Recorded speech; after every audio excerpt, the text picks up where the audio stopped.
dificultam muito o andamento da segurança. E é muito bacana a engenharia da segurança do trabalho, porque quando você fala em engenharia, você está falando de exatas. Mas a engenharia, ela juntou com norma, e agora você tá falando de leis. Você pega aquilo que é exato com lei, a coisa dificulta. É. Agora, em relação à questão dos laudos periciais, qual que é o impacto que essa súmula, no caso, trouxe para vocês aí? O grande problema, como eu acabei de dizer, é a interpretação pericial. Porque o que é a perícia? Quando nós falamos da perícia, a perícia ela é é- é um exame técnico, porque o juiz ele não pode ir à frente de trabalho. Então ele vai nomear um engenheiro, um profissional que tem competência para a realização desse trabalho. Então esse perito ele entende que ele tem competência técnica e científica para ele fazer o levantamento embasado nas normas técnicas, né? E o perito ele é os olhos do juiz ali dentro do ambiente de trabalho. Então ele como se fosse o juiz, representando o juiz ali, né? Só que uma pessoa com conhecimento técnico. O grande problema é quando o engenheiro ele quer usar de súmula, porque súmula é entendimento.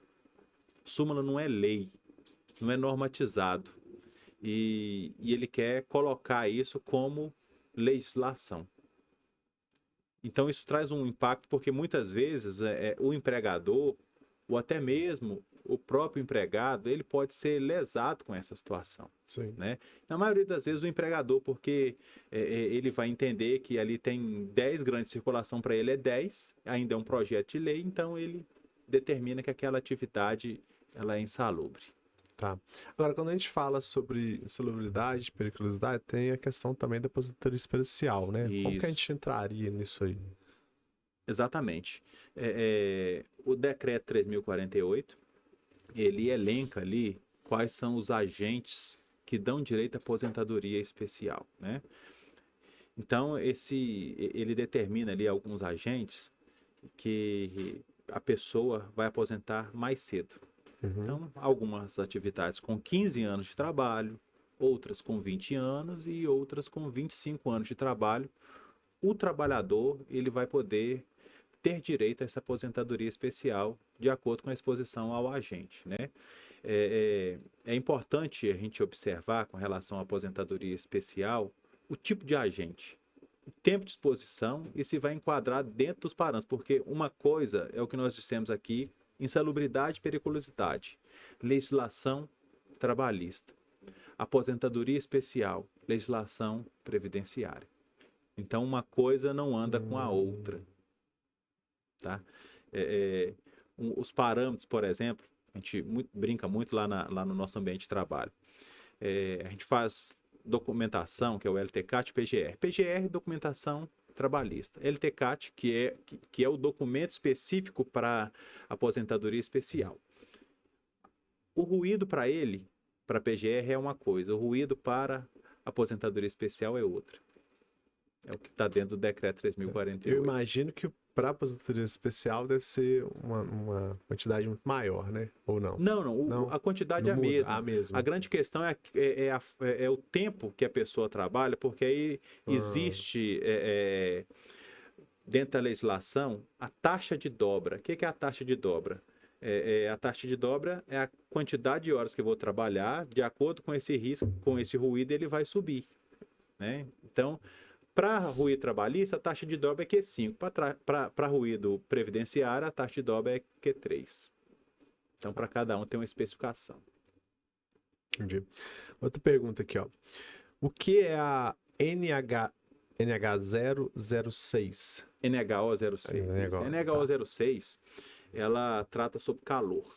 Então, ela teve uma alteração recente Calor agora. ou temperatura extrema? Como Não, calor. Só calor. Exposição térmica a calor, né?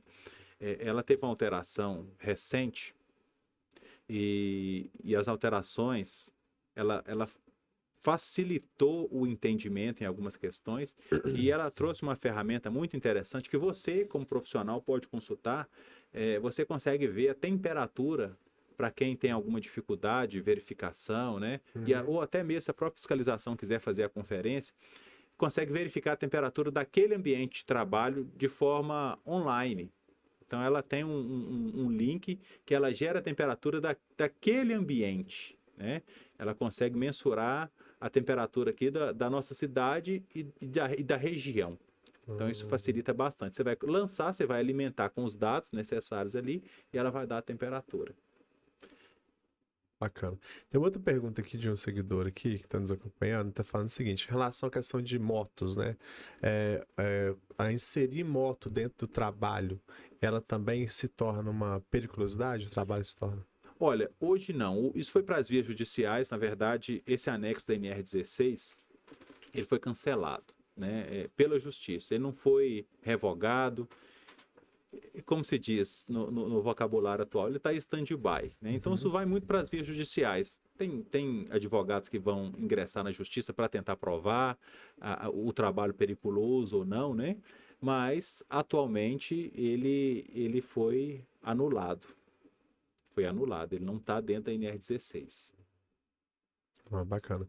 Vou chamar a atenção pessoal aqui, né? Para quem quiser estar vendo assuntos interessantes como esse, ou vocês vão entrar lá dentro do Instagram, tá? O Instagram é Ineia_Caratinga, para vocês começarem a seguir lá e ver assuntos assim de extrema importância, principalmente aqui pro nosso nicho aqui de engenharia, tá bom?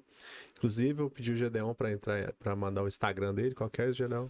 Gedeon Medeiros. Gedeon Medeiros. Tem da sua empresa também? Tem, Caso Consultoria. Caso Consultoria, que fica? Ela fica aqui na Rua Coronel Antônio da Silva. As coisas com 433. Beleza. Isso. Beleza.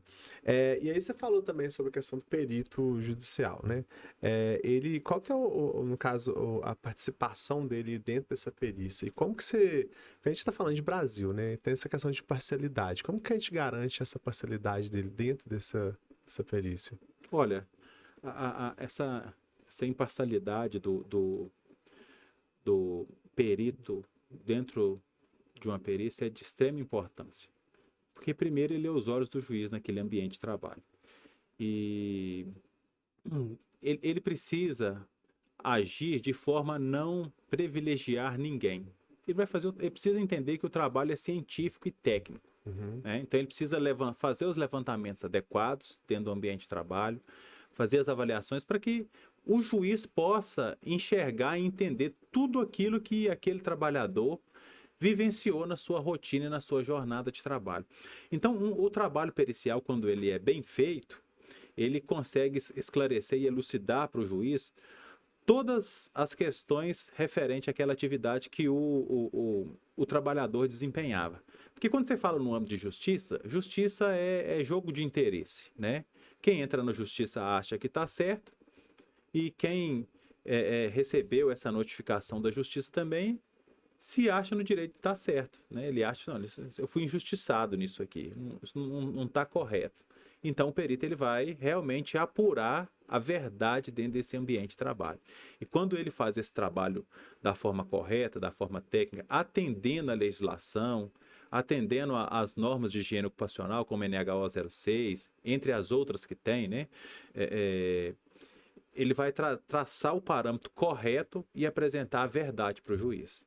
O trabalhador realmente ele estava numa atividade insalubre, realmente fornecia os equipamentos necessários, as medidas eram adotadas da forma correta, conseguia eliminar, ele vai apresentar isso para o juiz, se sim ou não. O grande problema hoje como você disse, é Brasil, né? E acaba que nas perícias, quando o empregador perde a perícia, ele paga a perícia. Mas se o empregador ganha a perícia, ele ganha aquele processo pericial ali, aquele trabalho, quem vai pagar esse valor, os honorários do perito, vai ser o governo. E ele vai arbitrar ali o seu valor, né, os seus honorários periciais. Geralmente, né, o que acontece é que quando ele arbitra um valor, seja um salário, 2 salários ali, se a empresa perdeu, o juiz determina aquele valor. Mas quando a empresa ela ganha, quem vai determinar vai ser o governo e geralmente um valor mais baixo. Interessante, né? E aí, o que seria mais interessante? Você procurar um meio, uma forma de caracterizar essa atividade como insalubre. Mas nós temos peritos muito bons, peritos que realmente exercem o trabalho do perito e são imparciais dentro do ambiente de trabalho, né? Mas no Brasil ainda tem muitos que são tendenciosos. Isso é triste falar isso. E a gente está falando do país continental. Né? É triste falar isso, mas a pessoa quer de toda forma arrumar um meio e até mesmo distorcer a norma para caracterizar a atividade como insalubre ou como periculosa. E é cada coisa que a gente vê que não é fácil. Certo. Agora, você está falando de questão de EPI, né? Em relação ao EPI, a questão do uso do EPI, isso pode impactar nos valores que são pagos, em relação também a até não chegar a ter que pagar essa insalubridade ou periculosidade? Sim. O item 15.4.1 da NR15 diz assim: o fornecimento de EPI elimina o pagamento. Então, ele cessa o pagamento da insalubridade. Então, se eu forneci um EPI, o EPI ele é adequado, dê as manutenções corretas, esse EPI ele atende, vai conseguir diminuir o nível de risco abaixo do limite de tolerância ou dentro dos parâmetros desejáveis. Esse trabalhador ele não tem direito. Então, eu treinei esse trabalhador, forneci o equipamento, o EPI ele atende aquilo que é necessário, não tem necessidade do pagamento. Caso aconteça, que a gente vê muito empregado fazendo isso, de não estar utilizando o EPI, usar de maneira incorreta, e aí se torna que é um acidente de trabalho.